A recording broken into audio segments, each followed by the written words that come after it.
anak-anak saya itu ya sekitar SD. Rapat lagi. Itu komentarnya anak itu.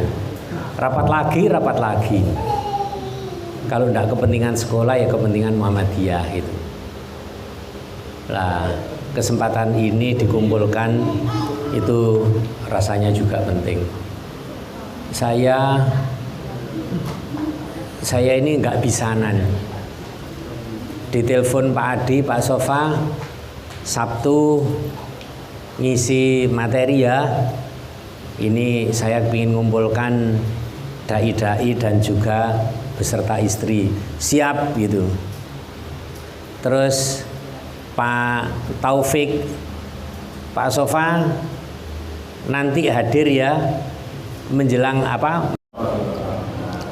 Bismillahirrahmanirrahim. Innal hamdalillah nahmaduhu wa nasta'inuhu wa nastaghfiruh wa na'udzu billahi min syururi anfusina min sayyiati a'malina may yahdihillahu fala mudhillalah wa may yudlil fala hadiyalah.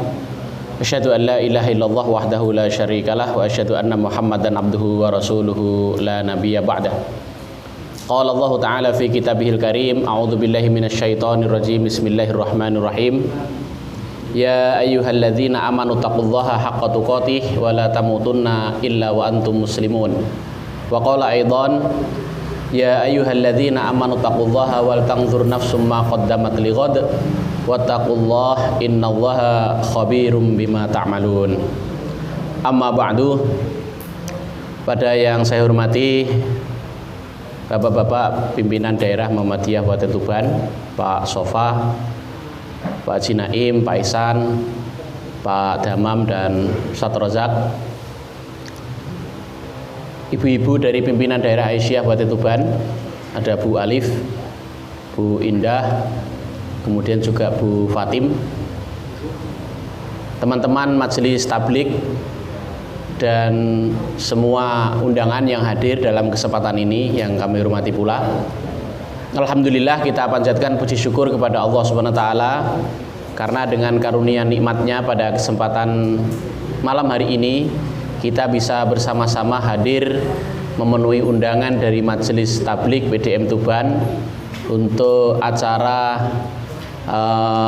pengajian keluarga. Tadi sudah dijelaskan baik oleh Mas Adi maupun Pak Hirman tujuan dari diselenggarakannya acara ini yang pada intinya adalah untuk memberikan penghargaan ya yang setinggi-tingginya kepada keluarga para dai, para mubaligh yang ada di dalam binaan Majelis Tabligh maupun Korp Mubaligh Muhammadiyah yang selama ini sudah mendukung penuh kegiatan para suaminya dalam mengemban amanah dakwah yang dikelola oleh Majelis Tabligh gitu. Dan kesempatannya yang diambil ya karena ini di malam Minggu, malam libur gitu. Setelah dikonfirmasi oleh Mas Adi banyak yang insya Allah bisa hadir. Alhamdulillah. Sekali lagi kita ucapkan syukur pada Allah SWT. Bapak Ibu yang saya hormati, tidak banyak yang akan saya sampaikan karena yang hadir di sini juga para dai, Mas Adi. Jadi saya ini kalau memberikan tausiah pada para dai itu kan seperti nguyai segoro kan gitu. Jadi ya kurang pas ya. Kita saling mengingatkan saja ya, saling mengingatkan karena yang ada di depan saya ini kan juga para khotib, para imam yang juga sudah terbiasa menyampaikan kajian, tausiah dan mauidhah nasihat yang baik begitu. Jadi kita saling mengingatkan saja. Yang namanya muhasabah itu ya sesungguhnya perlu kita lakukan setiap saat, bukan hanya pada malam pergantian tahun ya. Karena dalam sebuah kesempatan sahabat Umar bin Khattab itu pernah mengatakan hasibu anfusakum qabla an tuhasabu. Hisablah, hitung-hitunglah dirimu itu sebelum kalian dihitung ya, sebelum kalian dihisab oleh Allah Subhanahu wa taala. Tadi Pak Sofa sudah menyampaikan Rasulullah itu beristighfar dalam sehari itu minimal 70 kali. Bahkan ada riwayat yang lain mengatakan 100 kali. sab'ina marrah atau mi'ata marrah gitu. 70 atau 100 kali. Itu beliau yang sudah dijamin diampuni dosanya oleh Allah SWT. Kita baca di dalam surat Al-Fath itu ya, liyaghfira lakallahu ma taqaddama min dzambik wa ma ta'akhkhar. Ya, Allah itu mengampuni dosamu Muhammad yang sudah berlalu maupun yang akan datang, kalau ada itu semua sudah diampuni oleh Allah. Tapi beliau masih tetap beristighfar. Artinya itu memberikan contoh kepada kita. Kita kalau perlu bukan 70 tapi 700 atau 7000 dan seterusnya gitu. Ya, jadi itu pentingnya kita bermuhasabah ya, bermuhasabah. Kemudian di dalam sebuah riwayat, setelah saya cek ternyata bukan hadis, ataupun kalau hadis itu hadis yang doif, tapi maknanya baik ya, maknanya itu baik. Itu dikatakan karena ini bukan hadis yang sahih, maka tidak saya katakan sebagai sabda Rasulullah, tapi maknanya baik. Mangkana yaumuhu khairum min amsihi fahuwa robih, wa mangkana yaumuhu mithla amsihi fahuwa maghbun, wa mangkana yaumuhu syarran min amsihi fahuwa mal'un. Barang siapa yang hari ini itu lebih baik daripada hari kemarin, maka dia itu orang yang beruntung. Hari ini lebih baik daripada hari kemarin. Dan yang hari ini sama saja dengan kemarin itu orang yang rugi. Serta barang siapa yang hari ini lebih buruk daripada hari kemarin, dia orang yang terlaknat. Jadi melalui makalah ini, perkataan ini, kita bisa tahu bahwa manusia, kita semua ini tidak lepas dari 3 masa yang selalu akan kita jalani. Begitu seterusnya. Jadi kita mempunyai 3 masa, yaitu masa lalu itu adalah kenangan, masa kini itu adalah kenyataan, dan masa depan itu adalah harapan. Ya, harapan. Apa yang sudah berlalu biarlah berlalu. Begitu. Bahkan Imam Ghazali mengatakan sesuatu yang paling jauh dalam hidup kita adalah masa lalu. Ya. Sedetik pun kita tidak bisa mengulangi. Maka kalau dulu masa kecil kurang bahagia, mari kita bahagia sekarang dengan bermuhammadiyah. Ya. Pesannya Pak Ketua PDM itu kita harus bermuhammadiyah dengan bergembira. Ya, semuanya kita lakukan dengan bergembira. Tadi Pak Mahmud sudah bisik-bisik saya, Ustadz nanti kalau menyampaikan tausiah itu jangan tegang-tegang. Kita ini kan pengajian keluarga. Ya, jadi harus bergembira. Ya gampang toh Pak, gua agar disinggung tema masalah wayoh lah gembira kan gitu. Gitu tadi. Jadi itu adalah masa lalu yang sudah berlalu. Untuk apa? Ya kita evaluasi, kita muhasabah. Apakah umur yang kita miliki kemarin itu sudah benar-benar kita gunakan dalam ketaatan pada Allah atau belum kan gitu. Kalau sudah, alhamdulillah, maka kita pertahankan, bahkan kita tingkatkan lagi. Kalau belum, maka kita beristighfar tadi itu. Ya. Dan kemudian kita perbaiki di masa kini. Ya, masa kini. Masa yang saat ini sedang kita jalani. Berpijak pada kondisi masa lalu itu, maka masa kini kita jalani dengan sebaik-baiknya. Ya. Setelah kita evaluasi, oh ternyata saya masih sholatnya masih belum khusyuk, ya, belum penuh, masih banyak bolongnya, tilawahnya masih kurang, ya, zikirnya masih kurang, kadang zikir, kadang tidak, kan begitu. Istighfarnya juga masih jauh dan seterusnya, kan gitu. Ya. Lalu kemudian itu kita siapkan untuk kita kerjakan di masa yang akan datang. Ya. Kita siapkan untuk yang akan datang. Ya. Nah, kini itu dalam bahasa Inggrisnya adalah today, hari ini. Betul begitu Pak Mahmud ya? Today, kan gitu. Sedangkan besok itu tomorrow. Today untuk melaksanakan yang terbaik hari ini dan kesempatan untuk menyiapkan diri untuk masa yang akan datang. Gitu. 3 kesempatan kita peroleh di situ. Gitu. Sehingga Allah Subhanahu Wa Taala telah berpesan kepada kita tadi yang dibacakan oleh Ustaz Rozak itu di dalam tilawahnya surat Al-Hasyr, ya. Ya ayyuhalladzina amanu taqullah. Wahai orang-orang yang beriman, bertakwalah kalian kepada Allah. Lalu kemudian dilanjutkan wal tanzur nafsum ma qaddamat lighad, dan hendaklah setiap diri itu memperhatikan hari esoknya. Jadi artinya yang bunyinya kan alarmnya begitu. Nah, itu beberapa menit kemudian kita sudah boleh melaksanakan sholat duha. Kalau yang sudah sholat subuh biasanya ada yang menyebut sebagai sholat. Nanti Allah juga berfirman wan nahar, demi waktu siang.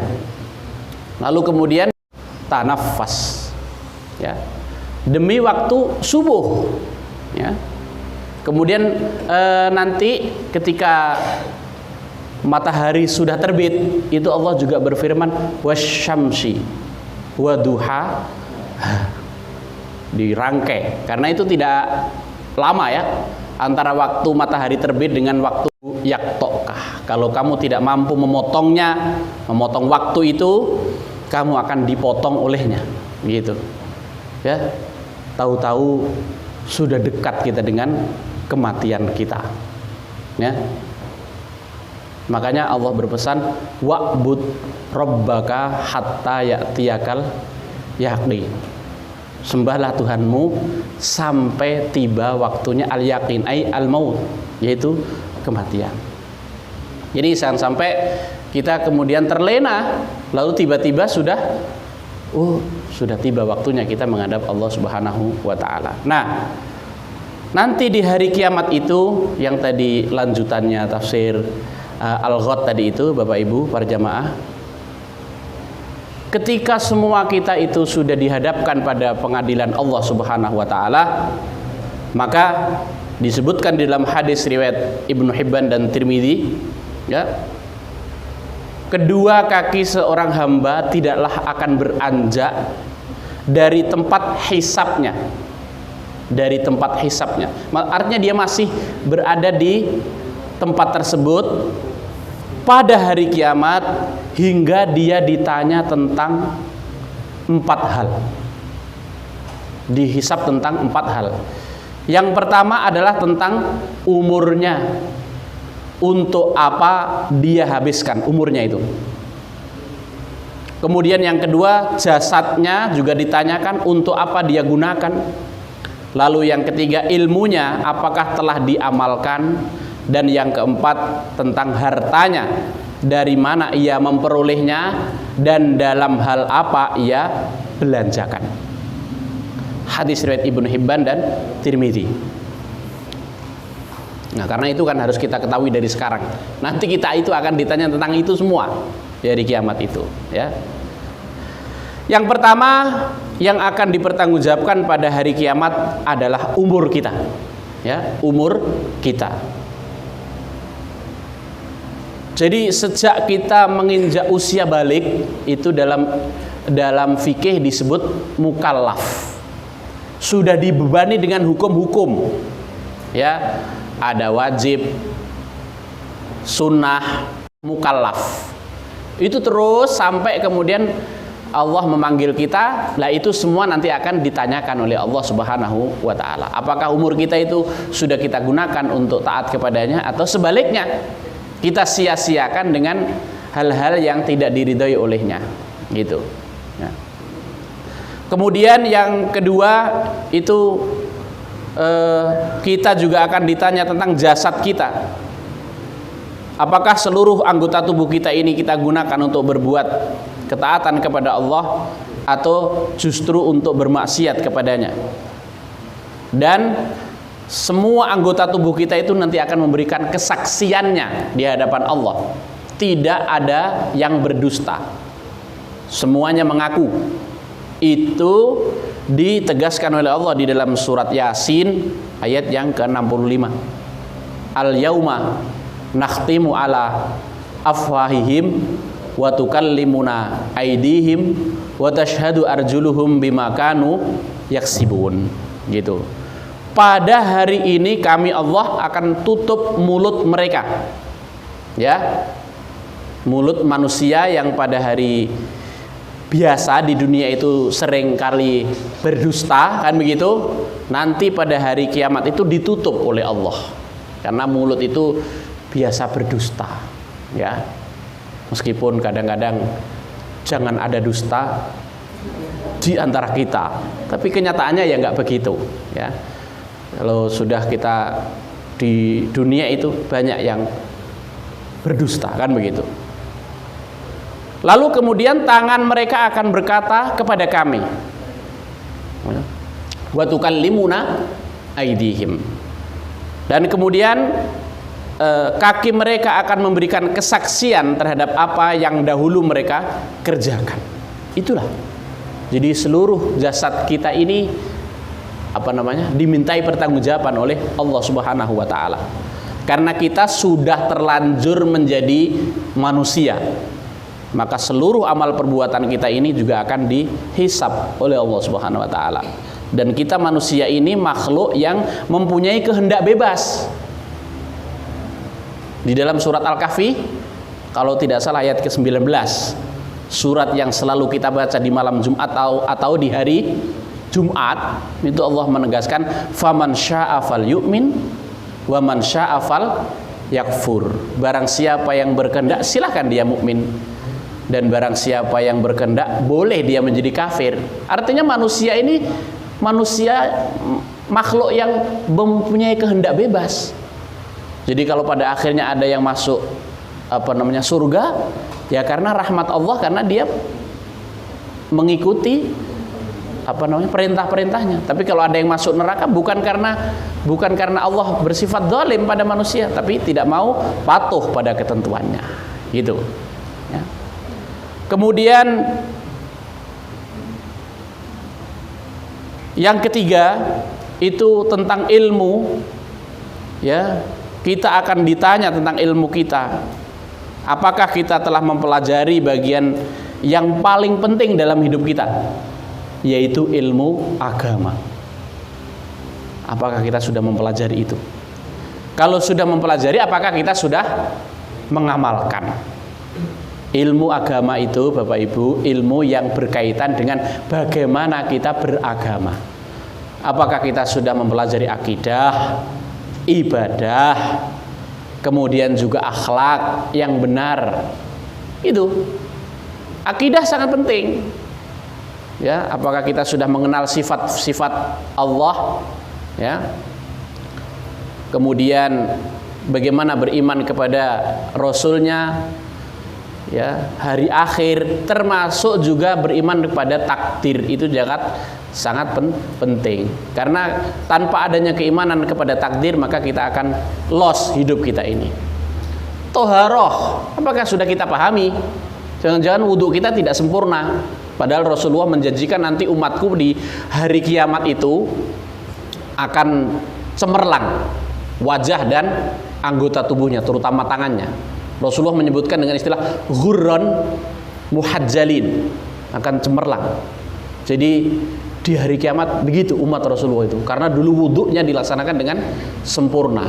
Kalau di dunia ibu-ibu biasanya cemerlang itu karena adanya make up, kan, glowing, iya Bu, glowing istilahnya, ya. Tapi nanti di akhirat tanpa make up, kita yang biasa berwudu di dunia ini dulu akan cemerlang, kata Rasulullah itu. Ghurran muhajjalin. Ghurran itu kalau secara harfiah itu adalah warna putih yang ada pada muka kuda. Artinya lorengnya kuda itu, ghurran. Muhajjalin itu bercahaya, begitu. Nah, itu kita harus pelajari. Bagaimana cara wudunya Rasulullah? Bagaimana tata cara sholatnya? Ya, ada orang yang menjadi makmum ketika imam membaca sami Allahu liman hamidah, dia juga membaca sami Allahu liman hamidah. Iki sing imam ndi sing makmum sing ndi, kan begitu. Padahal jelas hadisnya itu wa idza qala sami Allahu liman hamidah faqulu rabbana walakal hamdu. Itu penting gitu. Karena ini ibadah harian yang harus kita lakukan. Fardu ain, belajar ilmu agama. Ya. Dan ilmu-ilmu yang lainnya yang sifatnya untuk pengayaan kita itu juga sangat penting. Satu, kita harus berilmu. Ketika sudah berilmu, maka kita juga harus mengamalkannya. Ya, karena disebutkan, ya, wailun liman la ya'lam wa wailun liman alima lam ya'mal. Pada ini melalui majelis tabligh, ya, ini dalam rangka untuk memacu dan memicu semangat kita untuk menggelurakan tabligh di Kabupaten Tuban. Saya kira ini yang bisa saya sampaikan, Mas Adi dan Bapak Ibu yang kami hormati. Cukup sedikit, singkat, mudah-mudahan bermanfaat adanya.